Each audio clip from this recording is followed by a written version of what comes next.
Welcome to Golf Training Hacks. This is part 3 in our series on how to improve the effectiveness of your mobility techniques so you can improve your performance. In parts 1 and part 2, we talked about how you can use diaphragmatic breathing or isometrics to improve your range of motion. In this video, we'll talk about how you can combine diaphragmatic breathing with isometrics to improve the effectiveness of your mobility techniques. Now, luckily for us, there are protocols called muscle energy techniques that show us just how to do that. In Golf Training Hacks programs, we use 3 of these techniques. We use contract and relax, the muscle you want to mobilize, contract and relax the muscle opposite you want to mobilize, or use muscle contractions with joint movement to help you mobilize a joint. Now, these techniques are easy to use and they're very effective. So let's talk about each of these techniques. How do we use the contract and relax method? So we'll demonstrate this using the example of a hamstring, and let's pretend my arm is your leg. So if we want to use the contract and relax method for the muscle that we're going to stretch, so we're going to stretch the hamstrings. This is the hamstring side, this is the quadriceps side. Think about someone laying down. So you're going to move your leg to where you feel a stretch in your hamstrings and it feels like a barrier. You're going to back off the barrier just a bit. Now you're going to press into a resistance for about 5 to 7 seconds with about 10 to 20% of the maximum effort of your hamstring. So I'm going to press this way for about 5 to 7 seconds, hold my breath. When I release the isometric contraction, I'm going to release it with a long, slow exhale. And then we'll move to a new barrier.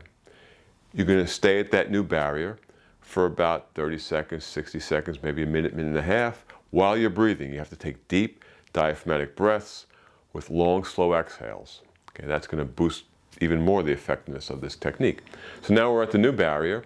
You want to do another repetition, so you back off the barrier, you press, release, breathe, find a new barrier, stay there for a minute, minute and a half, back off the barrier, press, release, and you repeat that process. If you want to use the contract, relax of the opposite muscle of the muscle you want to mobilize, in the same example, we use the hamstrings. So you're laying down, you find that barrier. Now this is the quadriceps side. Now you're pressing against the hand this way. So the force is going this way for 5 to 7 seconds. And now you're contracting your quadriceps to about 10 to 20% of their maximum effort. Hold it for 5 to 7 seconds. You're going to release the contraction with a long, slow exhale. Once again, now you find a new barrier for the hamstring stretch, and you repeat the process. You contract, release, find a new barrier, back off, contract, release, find a new barrier, back off, and you repeat the process 2, 3, 4 times. You'll find this to be very effective. The key takeaway here is that you have to use deep diaphragmatic breaths with long, slow exhales. That's going to send, those long, slow exhales send a signal through your neurological system to relax. And that's going to boost the effectiveness of these muscle energy techniques even more.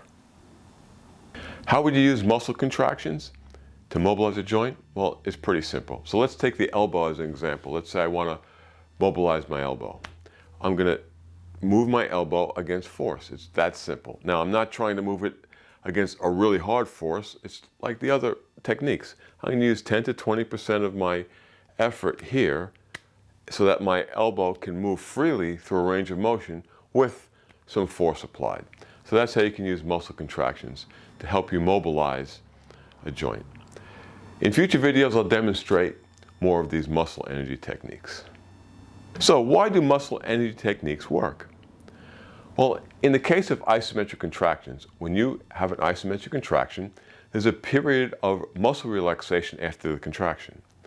An isometric contraction reduces the reflexive response of sensory organs in your tendons that create a contraction. This is pretty much a protective response against high forces, because if you have a high force, you might have the risk of injuring a joint or soft tissue. So we want to shut down the contraction, and that's what your neuromuscular system does when it senses a high force. So by using an isometric contraction prior to stretching a muscle using a mobilization technique, you're sending a signal into that muscle to relax. So that's going to help make the technique more effective. Now, in the case of contracting the muscle opposite the muscle you want to stretch or mobilize, that uses something called reciprocal inhibition. And here's how that works. When you want to move a joint, the muscle on one side of the joint contracts and shortens, but the muscle on the other side of the joint needs to relax a bit, right? If it didn't do that, there'd be no movement. If the muscles on both sides of the joint contracted with equal force for the same amount of time, well, there'd be no joint movement. So to have movement, one muscle has to contract and shorten, the other one, or the muscle opposite, that muscle or opposite on the other side of that joint, needs to relax, and that's how you have movement. So if you contract with an isometric contraction a muscle opposite the muscle you want to, let's say, do a stretch with or mobilize, then that muscle is going to relax because reciprocal inhibition says that it's going to send a signal to relax that muscle, so it's anticipating some kind of joint movement.